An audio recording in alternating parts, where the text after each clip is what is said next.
Nós conversamos agora com o ministro da Economia, Paulo Guedes, e quem participa dessa entrevista é o nosso analista de política, Igor Gadelha. Igor, já que você está ao lado do ministro, eu peço que você faça a sua primeira pergunta a Paulo Guedes. Ministro, obrigado por essa entrevista. Eu queria começar perguntando para o senhor qual é a agenda da equipe econômica para o curto e médio prazo após o auxílio emergencial. Eu queria começar agradecendo ao Congresso. Acabo de ter a informação que o Congresso promulgou a PEC fiscal. Isso era importante porque, como você diz, Igor, a coisa começa com o auxílio emergencial, que foi um instrumento muito efetivo. Nós protegemos 64 milhões de brasileiros durante a primeira grande onda da pandemia e nós temos que agora renovar os esforços, porque essa tragédia continua entre nós. E é importante deixar claro para todo mundo que é a política que dispara essas ondas de reformas. Nós tínhamos que esperar justamente a troca de comando na Câmara de Deputados e no Senado para podermos encaminhar. Nós não podíamos gastar sem a licença do Congresso. Isso aconteceu o ano passado, é praticamente uma repetição do que aconteceu ano passado. Por isso que nós temos agora um protocolo de crise, porque o Congresso nos autoriza a gastar, que é justamente a PEC de guerra, e aí nós então podemos deflagrar os nossos programas, auxílio emergencial, o BEM, que preservou 11 milhões de empregos, o PRONAMP, que foi um programa de crédito que milhões de pequenas e médias empresas receberam. 50%, praticamente a metade da expansão de crédito na economia brasileira foi para as pequenas e médias empresas. Quer dizer, então, todos esses programas só puderam ser ativados depois da licença do Congresso.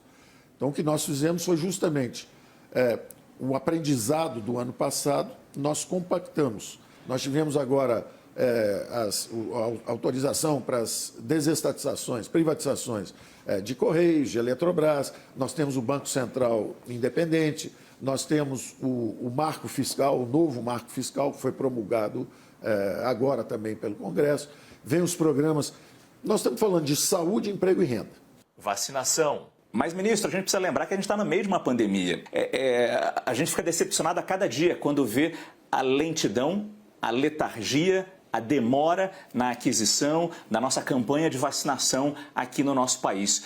Qual o impacto disso, qual o impacto dessa lentidão na vacinação nessa retomada, nesses seus planos, nessa sua previsão tão otimista para a economia brasileira? E principalmente para a imagem do Brasil lá fora. Estamos nos tornando párias do mundo porque estamos vacinando de forma muito lenta. O que acontece? Essa vacinação em massa, ela é decisiva para o futuro da economia, exatamente porque ela é que permite que esses 38 milhões de informais voltem à atividade. Você vê o desespero deles, não é? Ao mesmo tempo que a volta do distanciamento social dá uma certa segurança para as classes mais altas, o que está acontecendo nas classes mais baixas é um desespero e uma revolta contra o distanciamento social.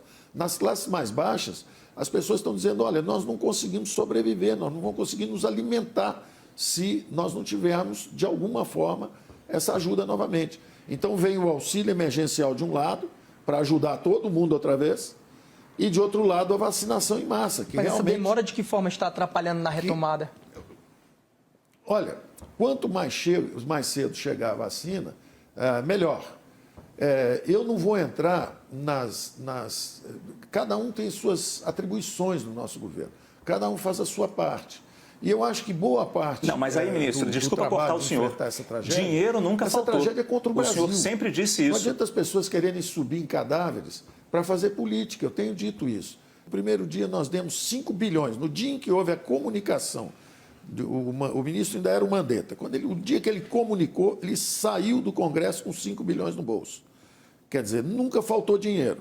Logo depois, enquanto ele várias vezes estava na televisão, conversando e acalmando todo mundo, tinha um problema de logística.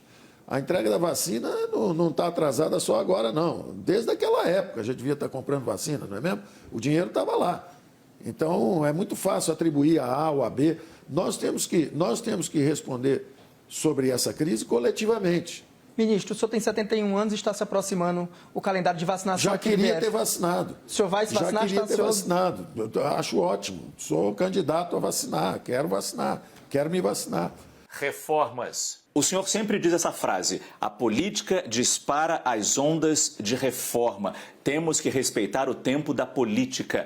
Não deixa de ser verdade, mas lembrando que a PEC emergencial ela era bem mais ambiciosa e passou na Câmara menor do que vocês propuseram.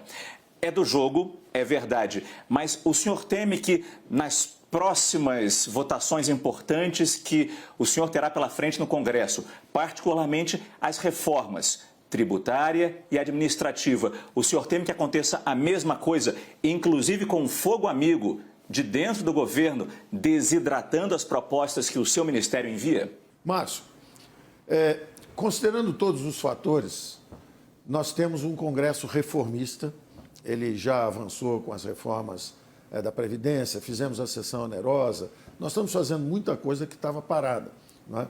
Eu acho que nós temos conseguido um coeficiente de 70% de aprovação das medidas que mandamos. Ministro. 70% parece um número razoável, considerando o fogo amigo.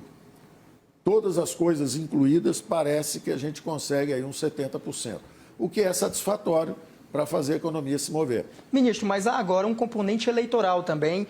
O espaço desse ano, até outubro, ali nós temos... Próximo ano é só eleição. Como é que o senhor vê o impacto dessa questão das eleições na aprovação das reformas? Qual o tamanho da reforma administrativa e tributária que o senhor acha que vai ser aprovada? O coeficiente, o impacto eleitoral, pergunto a você, o ano passado teve impacto eleitoral? Mas era eleição municipal, né? Isso. Agora, esse ano, teoricamente, não é um ano de eleição. E eu vejo que as reformas vão andar. A administrativa está pronta para ser aprovada. Ela é uma reforma leve, suave. Como eu disse, ela já conseguiu, para os 3 níveis da federação, economizar uns 140, 150 bilhões de salários, que nenhuma reforma administrativa teria potência para fazer isso em tão curto tempo. E, ao mesmo tempo, para nível federal, ela permite uma economia de mais 300 bilhões. Futuro econômico. Ministro, o senhor pinta um cenário otimista, positivo daqui para frente e falou inclusive do fogo amigo, mas é importante lembrar, a base do governo no Congresso não é tão firme assim. E além do mais, nós teremos, talvez já a partir dessa semana, a retomada numa elevação dos juros de novo no nosso país. Eu queria saber o impacto disso frente a esses planos. Então vamos lá. Na administrativa, eu te disse que espero uma aprovação relativamente rápida. A tributária é um pouco mais complexa e justamente nós não queríamos cair na armadilha que estava preparada para fazer aumento de impostos. Nós estamos há 40 anos aumentando os impostos no Brasil. Toda vez que há um déficit, nós aumentamos impostos. O nosso raciocínio na tributária foi exatamente o seguinte: a economia brasileira teve 2 anos de recessão, em 2015 e 2016, ou seja, a base de arrecadação caiu bastante.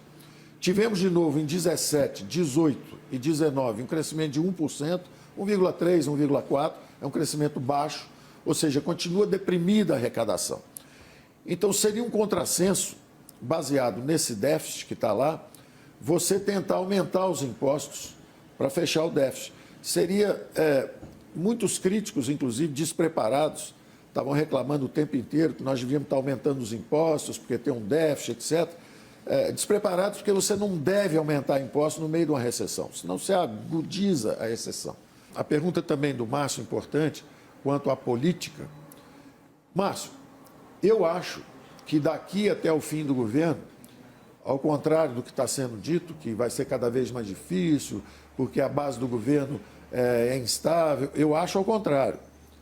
Eu acho que o governo ficou 2 anos para conseguir montar a sua base de sustentação parlamentar.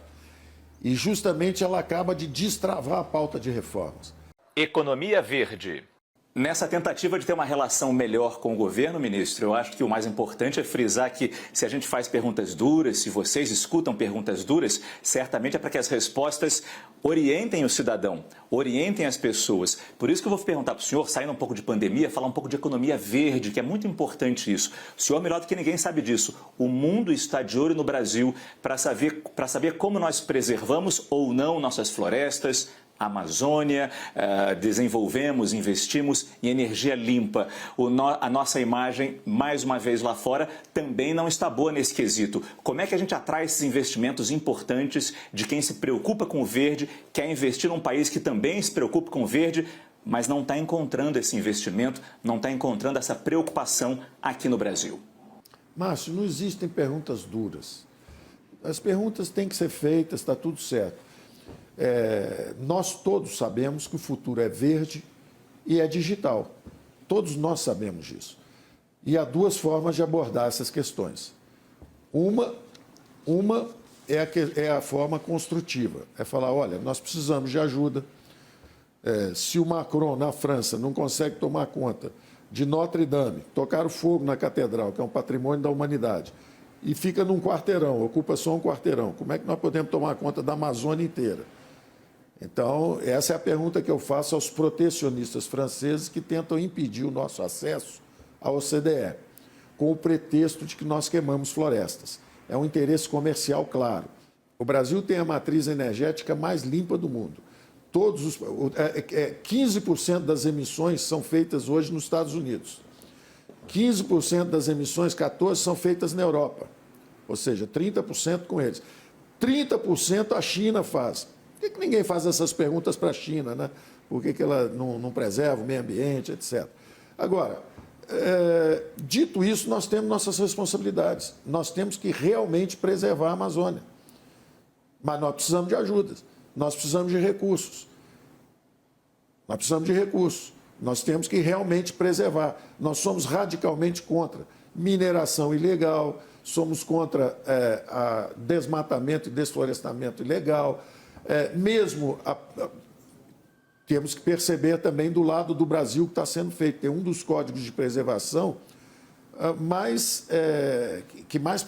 Não foi nem esse governo que fez, coisas foram feitas antes. Mas ajuda de quem que o senhor fala? Nós precisamos de ajuda exatamente de entrarmos nesses órgãos internacionais, de respeito aos... O Brasil, por exemplo, no antigo protocolo de Quioto, nós fizemos a nossa parte. Nós ficamos credores. E não recebemos nada. E quem poluiu e quem não cumpriu suas metas, nos cobra até hoje. Então, nós temos que ter uma visão equilibrada da coisa. Não adianta só jogar pedra nos brasileiros. Nós temos que ter uma visão equilibrada disso. Tem muita gente usando argumentos teoricamente verdes, mas, na verdade, protegendo interesses comerciais. Isso não nos alivia da nossa obrigação. O acordo Mercosul-União Europeia, né, ministro? O senhor acha que vai sair esse acordo? Você falou uma coisa importante agora. Tem gente contra nós, justamente, no acordo com a União Europeia, baseado nesses argumentos verdes. Argumentos com os quais nós concordamos.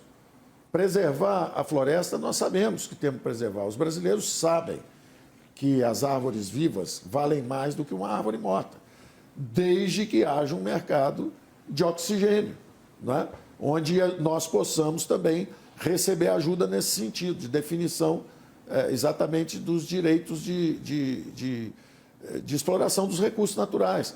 Então, a economia é muito clara a respeito disso. Quando os bens vão ficando escassos, eles comandam preço. Então, essa questão de precificação do oxigênio, dessa marcha em direção a uma economia verde, essa marcha em direção a uma economia limpa, a uma matriz energética forte, limpa, nós sabemos isso, conhecemos isso, queremos conversar sobre isso. Mas não queremos cair em nenhum dos dois extremos, né? Um extremo que demoniza o Brasil e disfarça interesses comerciais de um lado, e, por outro lado, o que foi o passado, um desmatamento descontrolado, né? Como se esse governo, nesses 2 anos, tivesse desmatado a Amazônia. E os 30 anos anteriores, quem é que desmatou a Amazônia? Já se perguntou sobre isso? Então, vamos só equilibrar um pouco a narrativa, porque, no fundo, nós somos todos brasileiros, somos todos verdes, somos todos digitais e queremos um futuro melhor, todos nós. Petrobras. Ministro, a gente viu recentemente uma reação muito ruim do mercado financeiro ao que eles chamam de interferência do presidente na Petrobras e também a essa decisão do Supremo Tribunal Federal de anular as condenações do ex-presidente Lula, trazendo ele de volta para a elegibilidade, digamos. O senhor acha que o mercado está muito sensível ou ele realmente tem motivos de preocupação com as atitudes do presidente e também do Supremo Tribunal Federal? De novo, esse simbolismo, né? Os mercados somos nós.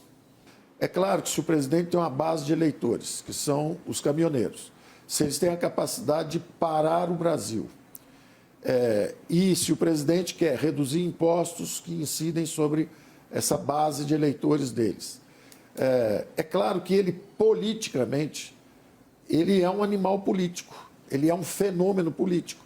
É natural que ele se preocupe com isso. Isso é natural. Por outro lado, nós temos os instrumentos de governança econômica. Se nós começarmos a mexer, aliás, quem mexeu muito nisso foram governos passados também, não é? O Fernando Henrique Foi bastante Cardoso, criticada a ex-presidente Dilma o Fernando Henrique Cardoso chegou a dar um aumento de preço e no dia seguinte ele mandou desfazer. O Raistu, presidente da Petrobras, teve que desfazer o aumento de preço. Da mesma forma, a presidente Dilma Rousseff andou tabelando bastante preços de combustíveis, preços de eletricidade durante bastante tempo. Então é natural que um político se preocupe com isso, principalmente se a base eleitoral dele era os caminhoneiros. Agora, o que nós dissemos ao presidente, isso tem um custo econômico pesado. Então, resultado, se o objetivo era baixar o preço do combustível, o que aconteceu com isso foi que os mercados começaram a subir o câmbio, a Petrobras perdeu o valor, e o presidente mesmo falou, mas espera aí, eu quero fazer isso organizadamente. Aí mostrou-se ao presidente que tem contratos, e o presidente, o CEO da Petrobras, na verdade, que é o Castelo Branco, não terá o seu contrato renovado. Por quê? Quer se mexer nessa governança? Isso é uma questão em aberto aí para o futuro. Vamos ver o que o novo presidente da Petrobras, como é que ele vai enfrentar esse problema ali na frente. A gente sabe o seguinte, de novo, o equilíbrio, o bom senso tem que prevalecer. A Petrobras e o preço do petróleo é um problema nos países onde o petróleo é estatizado, entre aspas. A Petrobras teve o monopólio da produção, do refino, da distribuição do petróleo durante décadas. É natural que fique todo mundo irritado com o governo se o preço do petróleo começar a subir. Se você chegar em países, se chegar nos Estados Unidos hoje, não tem ninguém preocupado com isso. Mas essas decisões não podem acabar com a estabilidade para atrair investimentos? É evidente que as interferências em governança dessas empresas podem atrapalhar. Agora, eu já disse várias vezes o meu ponto de vista sobre isso. Estatal boa é a que foi privatizada. Elas criam muito mais empregos, investem muito mais, não dão chateação para a população, porque a população, se há uma competição, quando sobe o preço, a culpa é de quem? No mundo, a culpa é de quem? É dos sheiks árabes, é da Shell, é da Esso, é da Petrobras, é da Texaco, é da Aramco, de quem é a culpa? Não existe isso. São os mercados funcionando. Agora, no Brasil, está tudo no colo da Petrobras. Lava Jato. Ministro, agora existe um ponto aí que é a volta do ex-presidente Lula ao cenário eleitoral. Há um temor dentro do governo de que isso possa levar aí o próprio presidente e o Congresso a adotarem medidas populistas. O senhor vê esse risco? Olha, eu não... De novo é o que eu digo. Tem o espaço da política, tem a economia e tem a economia política, é aquela mistura ali, tá certo? Eu acho o seguinte, é natural que as instituições em busca de aperfeiçoamento façam seus movimentos. E é natural que ministros do Supremo tomem decisões, é natural que a classe política se movimente. Agora, isso não pode atingir a economia. A economia tem o seu curso natural. Se o nosso presidente fizer as coisas certas, ele tem uma base eleitoral muito forte, foi uma aliança de centro-direita, a centro-direita ganhou nas eleições municipais, ganhou nas eleições estaduais, ganhou na eleição presidencial. Então, se nós fizermos as coisas certas, o presidente vai ser reeleito. Eu, particularmente, inclusive, acho que falta uma reforma política também no Brasil. Eu acho que nós devíamos sincronizar essas eleições, os mandatos seriam maiores, deviam ser sincronizados, devia ser a cada 5 anos. Quer dizer, a reeleição, eu acho que ela fez mal ao Brasil lá atrás, quando o Fernando Henrique criou a reeleição, eu acho que foi um desastre. O PT disse que ele comprou a reeleição. E depois, o PSDB acusou o PT de levar ao extremo a política do toma lá da cá. De compra de voto, de corrupção, quer dizer, a Lava Jato. A Lava Jato não foi uma ficção, né?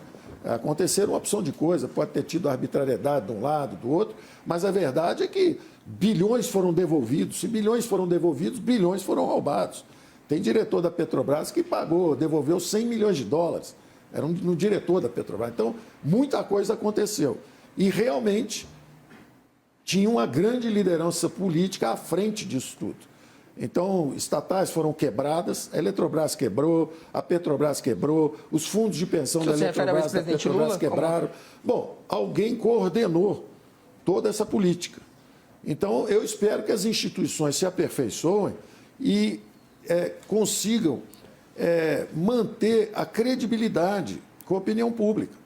Porque eu estou convencido que o Brasil é uma democracia sólida, resiliente, com as suas instituições em aperfeiçoamento, somos uma grande sociedade aberta em construção e estamos nos aperfeiçoando. Então, tudo que contrasta com esse aperfeiçoamento choca. Então, se há uma operação como houve, se ela cometeu abusos, os abusos têm que ser corrigidos e até penalizados, quem cometeu abuso. Mas não adianta também se prender ao formalismo e negar tudo que aconteceu. Quer dizer, isso é um descredenciamento da própria democracia. Quando um deputado ameaça uma marcha contra o Supremo, ele está descredenciando a própria democracia. Relação com o governo. Ministro, percebe-se que o senhor assimilou muito bem o peso do fator político nesses 2 anos em que o senhor faz parte de um governo. Mas a pergunta que eu tenho para o senhor é: qual o seu tamanho neste momento, neste governo? O senhor entrou como superministro, a esplanada dos ministérios foi toda redesenhada para o senhor ocupar, o planejamento foi para a sua pasta, vários órgãos, departamentos foram para a sua pasta. O senhor conseguiu fazer reformas importantes, como a reforma da Previdência, mas ao mesmo tempo a gente sabe que a privatização não andou como o senhor desejaria. A gente sabe que o senhor perdeu vários auxiliares importantes nesses 2 anos, exatamente porque os programas não estavam andando. A minha pergunta nesse momento, então, é: qual o seu tamanho agora neste governo? O meu compromisso ao aceitar o convite do presidente de vir como ministro foi exatamente um compromisso com o país. É um compromisso com o país. O presidente confia em mim, eu confio no presidente. Há momentos em que realmente, seja num episódio como Petrobras, seja num episódio como seriam as privatizações, ele é natural, ele tem que olhar a dimensão política e fazer a avaliação dele. Eu defendo que, quando a política econômica é bem feita, o governo tem sucesso e a reeleição é um fenômeno natural. Eu acho que as reeleições que foram baseadas no passado, no aparelhamento do Estado, não foram virtuosas, não é? Não foram virtuosas. Eu acho que justamente você fazendo a coisa certa, você acaba tendo uma reeleição virtuosa, e você fazendo a coisa à base do aparelhamento pode dar um desastre. Eu acho que um exemplo típico é o que aconteceu com a própria presidente Dilma. O governo colapsou exatamente porque a dose de política foi subindo a tal ponto, e o populismo com controle de preço do petróleo, preço de energia, chegou a tal ponto que o governo quase colapsou. O próprio Fernando Henrique, na sua reeleição, no episódio da sua reeleição, ele segurou o câmbio até o último minuto e depois trocou o presidente do Banco Central, ou seja, ele trabalhou com o Banco Central para se reeleger. Nós, ao contrário, o presidente Bolsonaro teve a grandeza de entender que é uma instituição, o Banco Central, uma instituição cuja função é preservar o poder de compra da moeda dos brasileiros, o poder de compra dos assalariados, o poder de compra das aposentadorias, né? O valor dos recursos dos aposentados, da poupança, né? De quem poupou. Não pode, a inflação é o mais perverso dos impostos. Então, o presidente Bolsonaro teve a coragem e a grandeza de botar um Banco Central independente. Então, eu acho que tem sido um governo um pouco diferente. Eu não vi toma lá da cá ainda, não chegou essa conta. Então, tudo isso que se diz aí, acho que vocês deviam estar atentos para isso. São 2 anos sem um escândalo de corrupção no governo. Eu gostaria que isso fosse parte dessa narrativa, né, de construção de um país melhor. E não me preocupa o tamanho que eu possa ter. O que me preocupa é o seguinte, se eu perder a confiança do presidente, ou vice-versa, eu achar que nós estamos indo para o caminho errado, nós não estamos no caminho da prosperidade, que foi o nosso programa de governo, aí sim eu teria uma razão para me preocupar com isso.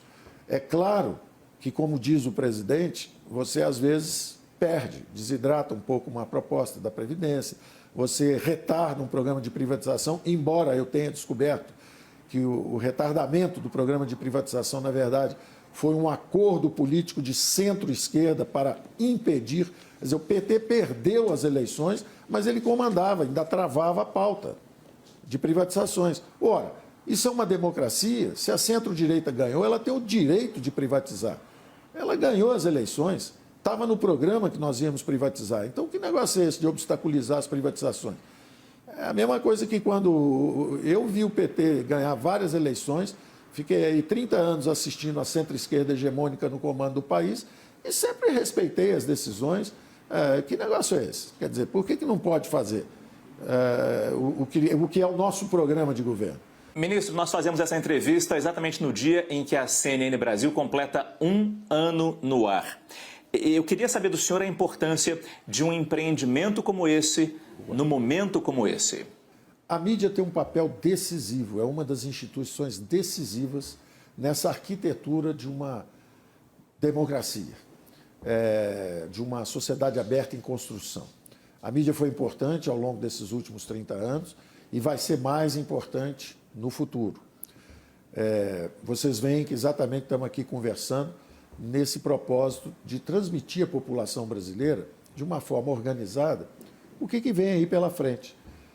Estávamos decolando, há um recrudescimento dessa pandemia, ela nos atinge, e estamos aqui na CNN justamente dizendo, olha, mantenham a resiliência, se defendam com máscaras, vamos para a vacinação em massa, e temos um protocolo para enfrentamento de crises futuras, já temos um amadurecimento, vamos renovar os programas que deram certo, então vamos preservar o emprego nos mercados formais, com o bem, com o seguro-desemprego. Vamos também atender aos informais com a vacinação em massa de um lado, para eles terem um retorno seguro ao trabalho, e de outro lado, com a carteira verde e amarela, com o benefício de inclusão produtiva, para justamente eles poderem ter um retorno seguro ao trabalho. Então, vocês são muito bem-vindos, contem comigo sempre. Vamos tentar sempre esclarecer a população brasileira da melhor forma possível. E eu quero, inclusive, pedir desculpas se não estou, às vezes, com mais frequência no ar, é porque o trabalho é muito. Nós estamos o tempo inteiro trabalhando, são muitas medidas, são em todas as dimensões, e nós não conseguimos, às vezes, atender com a necessária, digamos assim, frequência. Mas contem conosco, vamos estar sempre à disposição para o esclarecimento da opinião pública e parabéns pelo trabalho de altíssima qualidade que vocês têm feito. Muito obrigado, ministro.